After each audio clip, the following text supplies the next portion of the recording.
برا بەڕێزەکانم زانایانمان وتویانە ئەو کەسانەی کە فتوا ئەدەن بە ناوی دین و قسە ئەکەن ئەبێ ئەم سیفاتانەیان تیابێ. یەک ئەبێ نیەتی پاک بێ ئەو کەسە لەبەر خاتر ئەوە سێنگ دەرنەپەڕێنێ کە خۆی دەرخا،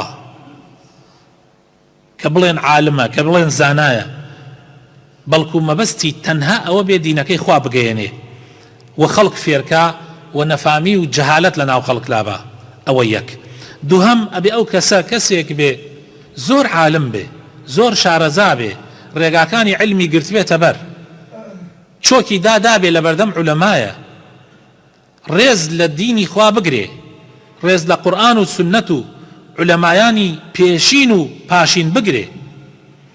سێ ئەبێ کەسێک بێ زۆر لەسەرخۆ بێ، زۆر نەرمونیان بێ، چونکە زۆربەی ئەوانەی کە عالمیشن ئەگەر هەڵ بچن زۆر جار غەڵەت ئەکەن، ئەگەر پەلە بکەن لە فتوادانە زۆر جار تووشی غەڵەتی گەورە دێن.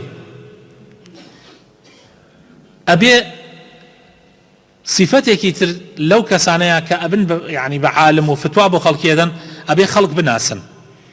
براینە زۆر جار تۆ عالمی شارەزای بەڵام خەڵکی فێڵبازی ئەتخەڵەتێنێ، تۆ باش نایان ناسی، دێن ئەتخەڵەتێنن، فتوایەک لە دەمت دەرەکەن، دوای ئەوە بەو فتوایەی تۆ شتێلێک ئەکەن نابەجێ.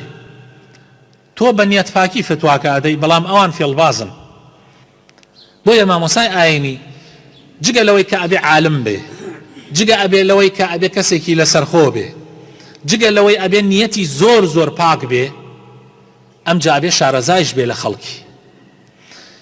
خاڵێکی تر و کۆتا خاڵ مامۆسای ئاینی ئەگەر کەسێکی زانا لە منتقەکەیە هەبێ، لە ناوچەکەیە هەبێ، لە ئەو زاناتر بێ، حەقە ئەم قسە نەکە.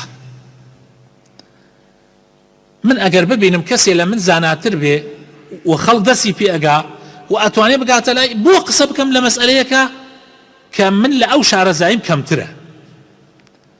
عاقڵ ئەو کەسەیە کە کەسێ لە خۆی شارەزاتر بێ، ئەو خەڵکەی کە ئەگە پرسیاری لێکەن بیان نێرێ بۆ لای فڵانە کەس، بڵێ ئەو لە من زاناترە لەو مەوزوعە، ئەوەش معنای ئەوەیە ئەم بۆ خوا کردوێتی